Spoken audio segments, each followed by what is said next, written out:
Hello and welcome to our channel Solo Tales. और आज की हमारी मूवी है डिवोशन ऑफ सस्पेक्ट एक्स का पार्ट। अगर अभी तक आपने इसका पार्ट 1 नहीं देखा है तो उसे पहले देख लें, वरना आपको ये मूवी बिल्कुल भी समझ नहीं आएगी। तो चलिए शुरू करते हैं मूवी के बेसिक प्लॉट लाइन। इसके बाद हम अगले दिन ली को क्लास में पढ़ाता हुआ देख पाते हैं। यहाँ पर जब ली एक ब्लाइंड पॉइंट क्वेश्चन सॉल्व करवा रहा होता है, तभी एक बच्चा ली की तरफ एक पेपर फेंकता है, जिससे ली को गुस्सा आ जाता है। हम वहीं बाहर हैरी और वांग को क्लास की तरफ आता देख पाते हैं, जो ली के क्लास के बाहर रुक जाते हैं।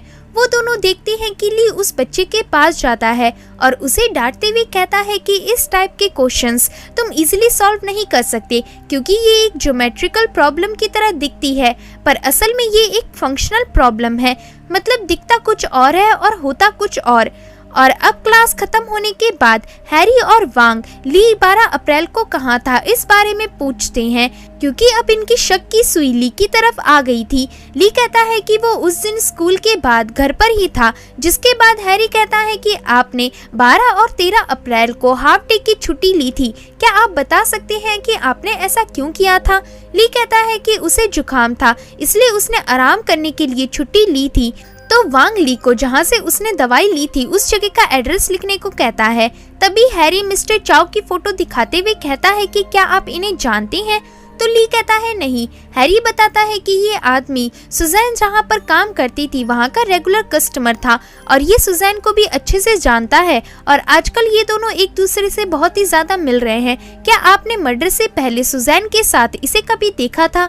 तो ली थोड़े से गुस्से में कहता है कि मेरी पड़ोसी सुजैन क्या करती है मुझे इसके बारे में कोई फर्क नहीं पड़ता, वो उसका आपसी मामला है। ये सुनकर हैरी और वांग वहाँ से बाहर निकल जाते हैं। रास्ते में वांग हैरी से पूछता है कि ली चाओ की फोटो देखकर ऐसा अजीब बिहेव क्यों करने लगा था? तो हैरी कहता है जहाँ तक कि मैंने प्रोफेसर किम से सुना था कि ली एक इमोशनलेस इंसान है, पर असल में ऐसा कुछ नहीं है। इमोशन ही उसकी असली कमजोरी है और हमें बस अब सही समय का इंतजार करना होगा, क्योंकि ली अपने इमोशंस को इतने टाइम तक कंट्रोल नहीं कर पाएगा। इसके बाद हम देख पाते हैं कि ली नेक्स्ट डे चाओ का छिपकर पीछा करता है और उसकी फोटो क्लिक करता है। ली चाओ का पीछा करते करते एक रेस्टोरेंट तक पहुंच जाता है और तभी वो चाओ के साथ सुजैन को उस रेस्टोरेंट में देखता है। ली कार में बैठकर चाओ और सुजैन की बहुत सारी फोटो क्लिक करता है। साथ ही में उसको बहुत बुरा फील भी होता है और वो वहाँ से चला जाता है। वहीं अंदर रेस्टोरेंट में चाओ की बातों से हम समझ पाते हैं कि वो सुजैन को पसंद करता है और ये सीन इधर ही कट हो जाता है। दूसरी तरफ ली घर जाके सुजैन और चाओ की सारी फोटो का प्रिंट निकाल लेता है और सुजैन को एक लेटर लिखता है, जिसमें लिखा होता है कि तुम चाओ से दूर रहो, वरना मैं उसे गायब करवा दूंगा। और जब सुजैन चाओ के साथ डिनर करके वापस आती है तो उसे ये लेटर और फोटो उसके मेल बॉक्स में मिलता है। सुजैन ये पढ़कर बहुत ज्यादा पछतावा फील करती है और उसे ली पर बहुत गुस्सा आता है। यहाँ अब हम समझ पाते हैं कि अब ली ने सुजैन को ब्लैकमेल करना शुरू कर दिया था। फिर हम उसी रात ली को चाओ का पीछा करता देख पाते हैं। यहाँ ली फोन बूथ के पास जाकर पुलिस को कॉल करता है और अपने फोन से एक रिकॉर्डिंग जाता है। उस रिकॉर्डिंग में एक ऑटो जनरेटेड आवाज थी, जिसमें कोई आदमी बोल रहा था कि पास के ही टावर में पार्किंग लॉट के अंदर किसी का एक्सीडेंट हो गया है। इतना रिकॉर्डिंग बजाकर ली फोन कट कर देता है। वहीं हम देख पाते हैं कि पार्किंग लॉट में कोई अनजान बंदा मिस्टर चाओ पर हमला कर देता है, लेकिन तभी वहां पर पुलिस आ जाती है और मिस्टर चाओ बच जाती हैं। और अब हम पुलिस स्टेशन का सीन देख पाते हैं। यहाँ पर वांग उस हमलावर से पूछता है कि उसे मिस्टर चाओ को नुकसान पहुंचाने के लिए किसने हायर किया था, तो वो क्रिमिनल बताता है कि उसे नहीं पता, ये सब कुछ ऑनलाइन हुआ था। वहीं दूसरे रूम में सुजैन से भी इस बारे में पूछताछ की जाती है, क्योंकि मिस्टर चाओ को भी किसी ने धमकी भरे लेटर भेजे थे, बिल्कुल वैसे ही जैसे सुजैन को मिले थे। यहाँ सुजैन कहती है कि उसे कोई लेटर नहीं मिला, क्योंकि अगर वो ली का नाम ले लेती तो शायद ली सारे राज पुलिस वालों को बता देता। ये सारी इन्वेस्टिगेशन किम भी देख रहा होता है और अब थोड़ी देर बाद सारे पुलिस वाले और किम इस हमले को लेकर डिस्कस करने लगती हैं। यहाँ पर ये लोग ये निष्कर्ष निकालते हैं कि ये सब हमला पहले से ही प्लान था, बस मिस्टर चाओ को डराने के लिए ये सब किया गया था, पर ऐसा कोई क्यों करना चाहेगा। लेकिन तभी किम को ली का मैसेज आता है, जिसमें ली लिखता है कि क्या तुम मेरे साथ कल माउंटेन क्लाइंबिंग के लिए चलोगे? और फिर ये सीन इधर ही कट हो जाता है। इसके बाद हम देख पाते हैं कि किम और ली एक माउंटेन के पास मिलते हैं और चढ़ाई करते हैं। थोड़ी दूर जाते ही ली किम के पास एक लकड़ी काटने का औजार लाता है और किम को लगता है कि ली आज उसे मार डालेगा, लेकिन ली इधर किम से कहता है चलो खाना पकाने के लिए तुम लकड़ी काटो। और अब कुछ देर बाद हम देख पाते हैं कि ये दोनों मिलकर सूप बनाने लगती हैं। यहाँ पर ली किम से कहता है कि तुम्हें याद है कि एक बार तुमने मुझसे कहा था कि मैथ पढ़ना माउंटेन की चढ़ाई जैसा है, काश तुम मेरी फीलिंग समझ पाओ। पर एक ऐसा समय था जब उस समय मुझे लग रहा था कि मैंने उस पहाड़ को चढ़ना बहुत पहले ही शुरू कर दिया था, लेकिन मैं चोटी तक नहीं पहुंच पा रहा हूं और बस जंगल में ही भटकता जा रहा हूं। मैं जितना आगे बढ़ता जा रहा हूं उतना ही उस चीज में उलझता जा रहा हूं। हम देख पाते हैं कि मूवी फ्लैशबैक में जाती है। यहाँ पर ली अपने रूम में मैथ प्रॉब्लम सॉल्व कर करके और एक ही कमरे में बंद रह के पागल हो गया था और फिर उसने खुद को फांसी लगाकर मारने की कोशिश की थी। इतना दिखाते ही मूवी फिर से प्रेजेंट में आती है। यहाँ पर किम ली की बात सुनकर कहता है कि मैं समझ सकता हूँ तुम कैसा फील कर रहे हो और मैं ये भी जानता हूँ कि तुम इस सब से निकलने का एक अच्छा रास्ता भी ढूंढ लोगे। तो ली कहता है मेरे लिए सबसे अच्छा रास्ता ये है कि मैं इस सब से बाहर ना निकलूं और इसमें ही फंसता चला जाऊं। इसके बाद हम अगले दिन सुजैन को देख पाती हैं, जो कि एमी से कहती है कि स्कूल के बाद कहीं मत जाना और सीधा घर आना। तो ये सुन एमी वहाँ से चली जाती है और सुजैन भी अपने काम पर निकल जाती है। फिर जब सुजैन अपने शॉप में होती है तब उसे ली का कॉल आता है। ली कहता है कि मैं आज तुमसे आखिरी बार बात कर रहा हूँ, जल्दी से जाकर अपने घर का मेल बॉक्स चेक करो। तो ये सुनते ही सुजैन सीधा फोन रखकर अपने घर जाती है। सुजैन के मेल बॉक्स में कई सारी एमी की फोटो होती है और एक लेटर होता है जिसमें लिखा होता है कि तुमने मेरी लाइफ बर्बाद कर दी और अब मैं तुम्हारी लाइफ बर्बाद करूंगा। ये देखते ही सुजैन पुलिस को कॉल करती है और ये कहती है कि उसकी बेटी को बचा लो, ली उसे मार डालेगा। हैरी ये सुनते ही वांग के साथ एमी की बस की तरफ निकल जाता है। वहीं किम, जो कि अपने ऑफिस में होता है, वो नोटिस करता है कि ली ने उसके ऑफिस से वो डायरेक्शनल ऑक्यूटेसिक जनरेटर चुरा लिया है। किम जल्दी से हैरी को कॉल करके ये बात बताता है तो हैरी भी बताता है कि उसे सुजैन का कॉल आया था और ली जरूर उस डिवाइस से एमी को मारने वाला है। तो ये सुनते ही किम अपनी गाड़ी लेकर एमी के स्कूल की तरफ निकल जाता है। वहीं हम ली को उस डिवाइस के साथ एक कार में देख पाती हैं। दूसरी तरफ हैरी और वांग को एमी की स्कूल की बस मिल जाती है और वो लोग बस रुकवाकर एमी को ढूंढने लगती हैं। यहाँ बस में एमी सही सलामत होती है। तभी वांग कहता है ये सब तो बहुत आसान था, लगा ही नहीं कि ली का टारगेट एमी थी। इतना सुनते ही हैरी को ली की कही गई ब्लाइंड पॉइंट वाली क्वेश्चंस के बारे में याद आता है और वो समझ जाता है कि ली का असली शिकार कोई और नहीं बल्कि किम है, क्योंकि अगर प्रोफेसर किम मर गया तो ली को कोई भी मुजरिम करार नहीं कर पाएगा। इतना बताते ही हैरी जल्दी से किम को कॉल करता है। वहीं हम देख पाते हैं कि ली किम की गाड़ी के पास पहुंच जाता है और ऑक्यूटेसिक जनरेटर ऑन कर देता है, जिससे किम की गाड़ी का एक्सीडेंट हो जाता है और ये देखकर ली वहां से भागने लगता है। जिसके बाद ये सीन इधर ही कट हो जाता है। इसके बाद हम कुछ दिन बाद का सीन देख पाते हैं जहाँ पर किम हॉस्पिटल में था और वो बच गया था। किम के पास हैरी आता है और बताता है कि ली उस दिन एक्सीडेंट के बाद रंगे हाथों पकड़ा गया था और उसने फिर जेल में कन्फेस भी किया कि उसी ने तुम्हें मारने की कोशिश की थी।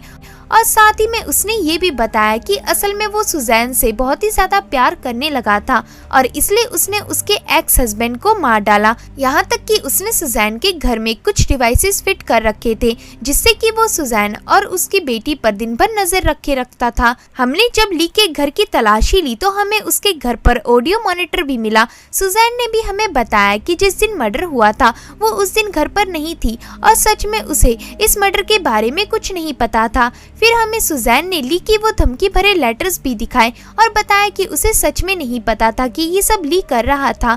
यहाँ तक कि ली ने ये भी कन्फेस किया कि उसने मिस्टर चाओ पर हमला करवाया था। इतना बताकर हैरी कहता है कि जल्द ही ली को मुजरिम करार कर दिया जाएगा और फिर ये केस बंद हो जाएगा।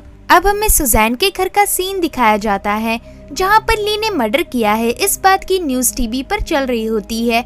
ये देख एमी कहती है कि ये सब झूठ है, ली ने कुछ नहीं किया। फिर हम नेक्स्ट डे किम को अपने ऑफिस में देख पाते हैं। यहाँ पर हैरी किम से मिलने आता है। किम कहता है कि तुमने इतना बड़ा केस सॉल्व किया है, तुम्हें तो खुश होना चाहिए। तो हैरी कहता है उसे ये केस सॉल्व करके खुशी नहीं मिल रही है। ये सुन के किम कहता है कि मुझे भी इस केस में कुछ अजीब लग रहा है। किम पूछता है कि तुम्हें कैसे पता चला कि उस दिन मैं ही ली का असली टारगेट था, ना कि एमी। तो हैरी कहता है कि एक दिन उसने ली के मुंह से क्लास में एक ब्लाइंड पॉइंट क्वेश्चन के बारे में डिस्कस करते हुए सुना था। ली ने कहा था कि जिस क्वेश्चन को तुम जियोमेट्रिकल प्रॉब्लम समझ रहे हो वो असल में फंक्शनल प्रॉब्लम है। ये सुनते ही किम को सब समझ आ जाता है और अब उसके दिमाग में ली द्वारा कही कई सारी बातें याद आने लगती हैं और किम कहता है कि सच्चाई को बाहर लाने से सिर्फ दुख ही मिलने वाला था, इसलिए ली ने ये सब किया। ये सब ली का ही बनाया गया प्लान था और असल सच अभी भी बाहर नहीं आया है। हम बस ली के बनाए गए चाल में फंसते चले गए। ऐसा कहकर किम वापस उस ब्रिज में जाता है जहाँ पर ली रोज गुजरा करता था। यहाँ पर किम रुककर सारी चीजों को ध्यान से देखने लगता है और अब किम को सब समझ आ जाता है। इसके बाद हम देख पाते हैं कि किम अगले दिन सुजैन से मिलने जाता है और उससे कुछ बातें करता है। किम कहता है कि तुमने कभी कुछ झूठ बोला ही नहीं था और तुमने हमेशा सच बोला था, क्योंकि मर्डर तो 12 अप्रैल को हुआ ही नहीं था, मर्डर 11 अप्रैल को हुआ था और ली ने तुम्हारी हेल्प की थी। किम आगे कहता है कि तुम बहुत ही बुद्धू हो जो कि तुमने ली को एक साइको स्टॉकर समझ लिया। असल में उसने ये सब तुम्हें और तुम्हारी बेटी को प्रोटेक्ट करने के लिए किया था और तुम ली के इंटेंशन को कभी समझ ही नहीं पाई। असल सच्चाई अभी भी तुम्हारे सोच के परे है। ये सुनते ही सुजैन शॉक हो जाती है और अब हम नेक्स्ट सीन में जेल में ली को देख पाती हैं। यहाँ जेल में ली से मिलने किम आता है। किम ली से बात करता है और बातों ही बातों में किम असल सच्चाई रिवील करता है। किम ली को बताता है कि तुम मुझे कभी मारना ही नहीं चाहते थे, क्योंकि तुमने उस दिन मेरे ऊपर जब वो डिवाइस यूज किया था तो उसमें डिवाइस की पावर तुमने लो में सेट कर रखी थी, क्योंकि अगर वो डिवाइस हाई में होती तो मेरी गाड़ी का कांच टूट जाता। तुम बस ऐसा दिखाना चाहते थे कि तुम मुझे मारना चाहते हो ताकि ये केस कभी सॉल्व ही ना हो पाए, बट असल में ये सब तुमने इसलिए किया था ताकि पुलिस वाले तुम्हें रंगे हाथों पकड़ लें। और फिर तुमने एक साइको स्टॉकर होने का ढोंग भी किया और इसे प्रूव करने के लिए तुमने पहले तो सुजैन और वांग को धमकी भरे लेटर्स भेजे और वांग पर हमला करवाया और तुमने जानबूझकर वो सारे डिवाइसेस दीवार पे सेट किए थे ताकि जांच करने पर ये सच में प्रूव हो जाए कि तुम एक साइको हो। किम कहता है कि तुमने सबको बुद्धू बनाया। तो ली कहता है तुम्हारे कहने का क्या मतलब है। किम बताता है कि जो बॉडी हमें 12 अप्रैल को उस तालाब के पास मिली थी असल में वो जैक की बॉडी थी ही नहीं, वो बॉडी किसी और की थी और जैक का मर्डर 11 अप्रैल को हुआ था। और जब तुमने जैक की बॉडी देखी तो तुमने ये प्लान किया कि तुम नए सबूत बनाओगे। तुम्हें जैक के कपड़ों में मोटल की चाबी और जैक का कार्ड मिला, जिसके बाद पहले तो तुम जैक जिस मोटल में ठहरा था वहां गए और जैक के सारे फिंगरप्रिंट्स और उसके डीएनए से जुड़े सारे सबूत तुमने मिटा दिए। फिर तुमने उस ब्रिज में रह रहे एक होमलेस आदमी को जैक के कपड़े दिए और उस होटल की चाबी दी। ये वही होमलेस इंसान है जिसके बारे में मैंने आपको मूवी में याद रखने को बोला था। और जब किम उस दिन ऑफिस से भागकर उस ब्रिज में गया था तो वहाँ पर जाँच करने पर उसे पता चला कि यहाँ से एक आदमी कुछ दिनों से गायब है। खैर आगे किम बताता है कि तुमने उस होमलेस पर्सन को इसलिए चुना क्योंकि उसका कोई परिवार नहीं था और उसके गायब होने से किसी को कोई फर्क भी नहीं पड़ता, इसलिए तुमने उस बंदे को एक दिन के लिए जैक के मोटल में ठहरने को कहा ताकि उस होमलेस पर्सन का डीएनए उस होटल में हमें जांच करने पर मिले। फिर तुम उसी रात उस होमलेस पर्सन से मिले और तुमने उसे जैक की रेंटेड साइकिल दी ताकि साइकिल पर उस होमलेस पर्सन के फिंगरप्रिंट्स आ जाएं। और फिर लेक के पास पहुंचकर तुमने उस बंदे को एक वायर से गला घोंटकर मार डाला और फिर तुमने उस बंदे का फेस भी तबाह कर दिया। साथ ही में तुमने उस आदमी के फिंगरप्रिंट्स भी जला दिए और वो साइकिल तुमने पंचर करके वहीं छोड़ दी, जिसके बाद तुमने उस आदमी के कपड़े भी आधे जलाए ताकि जब पुलिस को बॉडी मिले तो वो चेहरे से विक्टिम को ना पहचान पाए और बस उनके पास यही चारा बचे कि वो लोग साइकिल जिसने रेंट पे ली थी उसका पता लगाए और कड़ियों को मिलाकर उस होमलेस पर्सन की बॉडी को जैक की बॉडी साबित कर दी। असल में तुमने जैक की बॉडी के टुकड़े टुकड़े करके उसे कप का फेंक दिया। तुमने सुजैन को 12 अप्रैल को उस रात अपनी बेटी के साथ बाहर रहने को इसलिए कहा था ताकि सुजैन के पास खुद को बचाने के सबूत हो, सब कुछ तुम्हारे प्लान के साथ ही चल रहा था। लेकिन फिर जब तुम्हें पता चला कि मैं इस केस में इन्वॉल्व हूँ तो तुम्हें समझ आ गया कि सुजैन पकड़ी जाएगी, इसलिए तुमने अपना प्लान चेंज किया और अपने आप को जैक का कातिल साबित किया। यहाँ तक कि तुमने सुजैन को भी इस धोखे में रखा कि तुम वाकई एक स्टॉकर हो, और इस तरह से तुमने ऐसे सबूत बनाए जिससे सभी को यही लगे कि असली कातिल तुम ही हो, और सबने तुम पर यकीन भी कर लिया। किम कहता है कि मुझे यकीन नहीं हो रहा है कि मेरे दोस्त ने एक लड़की के लिए ये सब किया, यहाँ तक कि तुमने उस बेचारे गरीब इंसान की जान भी ले ली। तो ली कहता है चाहे कुछ भी हो जाए मैं सुजैन और उसकी बेटी पर आंच नहीं आने दूंगा। ऐसा कहकर ली वहाँ से उठकर चला जाता है। वहीं पर किम, जो कि बार बार बोल रहा था कि मुझे शर्म आती है कि तुमने अपने टैलेंट का इस तरह से इस्तेमाल किया, लेकिन ली ये सब सुनने के बाद भी खुश था। ली को अपने किए गए का पछतावा नहीं था। और अब हम फ्लैशबैक में देख पाते हैं कि असल में जब ली बहुत ही ज्यादा डिप्रेशन में चला गया था और उसने खुद को फांसी लगाकर मारने की कोशिश की थी, तभी उसके गेट का बेल रिंग हुआ था। और जब उसने देखा तो बाहर सुजैन और एमी थे, जो कि ली से एक मैथ बुक मांगने आए थे, क्योंकि ली एक मैथ टीचर था और साथ ही में ये लोग यहाँ पर पहली बार शिफ्ट हुए थे। यहाँ पर एमी ली को बुक देने के बदले एक कार्ड देती है और फिर सुजैन और एमी वहाँ से चले जाती हैं। उस कार्ड में लिखा था thank you for your kindness, और इसे देखकर ली के अंदर जीने की एक नई उम्मीद जगी और उसने तब से डिसाइड कर लिया कि वो आत्महत्या नहीं करेगा। ली को एमी और सुजैन का साथ अच्छा लगने लग गया, लेकिन फिर जब 11 अप्रैल को सुजैन ने अपने एक्स हस्बैंड का मर्डर कर दिया,